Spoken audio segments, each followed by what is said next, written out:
Alright guys, how's it going?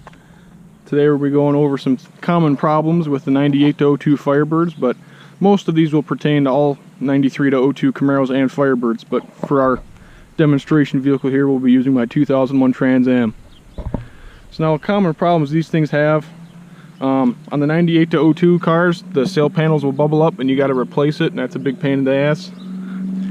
Common problems, dash pads cracking. Mine is not, so that's nice, but dash pads do crack very frequently.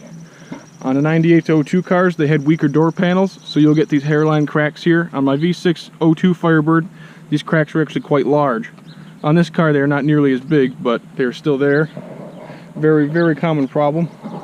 Another common problem is leaky Tea Tops. Now this goes for just about any car with Tea Tops, but it's no different on this car. You get some leaks when it rains really hard. I don't know, I don't really think there's a whole lot you can do about it. People have tried to seal it with silicone and stuff, and I don't think anybody's really had any luck. I think it's just something you got to keep an eye on. But if you do keep your car outside, you got to be real careful with it, because if this leaks all the time, it'll drip right down here and it'll rot out your floorboard. So you definitely got to keep an eye on that. And if you're thinking about keeping your F-body outside, you might want to think about getting a hardtop one. Another common problem these cars have is the 10-bolt rear end going out. Now this is mainly just if you're driving like an idiot, but I mean, who buys an F-body to not drive like an idiot? But nevertheless, the rear end is quite weak. The 10-bolt differential, those can blow up at pretty much any time. I haven't really had any problems with them in the past, but I'm a little easier on them, I think, than most people are. But you know, I plan on putting a lot of power in this car someday, so that's something I'm going to have to mess with. Upgrade, probably swap in a whole new rear end.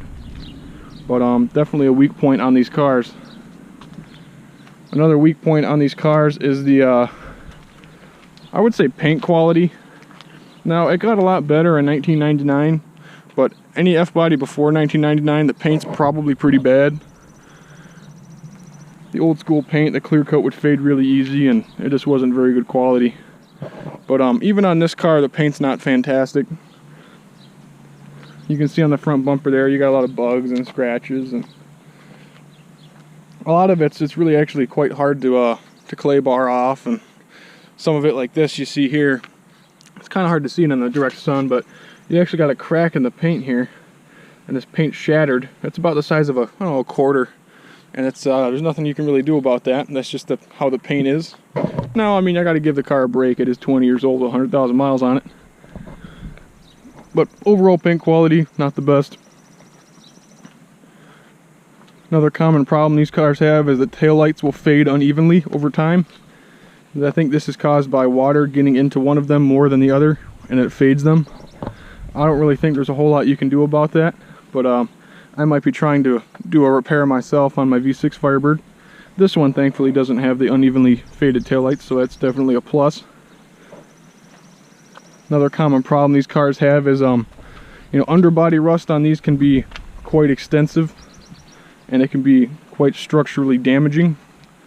So it is, if the car's rusty underneath, I would say pass.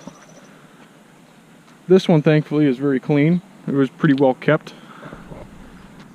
Another problem these cars have is the LS1. Not all of them, but you just kind of get the luck of the draw. You'll get piston slap, which is primarily when the engine's cold. You get a cold start and it'll sound like something's broken. And well, GM assured everybody that it's just piston slap, and that's just how it is. My engine seems to run fine. I don't see any metal in the oil, and it doesn't get any worse or anything. The engine pulls just as hard as it ever did, but that piston slap doesn't really go away, and they kind of said there's no way to fix it. But you know, some LS1s don't have it, some do. I think it's just kind of a luck of the draw thing. Another common problem these cars have is the headlights. These can be a big pain. This car, its headlights work pretty good. I've never had to mess with them. When they close a little unevenly, but I can hand adjust that one to make it even if it really bothers me. But sometimes that motor will go out and that gear will strip. The little nylon plastic gear that drives the headlight up, and that's pretty irritating to mess with. But you know, headlights that pop up, I think they look pretty cool. And the parts that go with them aren't that expensive, but it's quite irritating when they do break. But yeah, I mean, overall pretty solid cars. Only big problems are what I mentioned. The live axle, I mean, it's not really a problem with the car, it's just kind of the nature of the beast.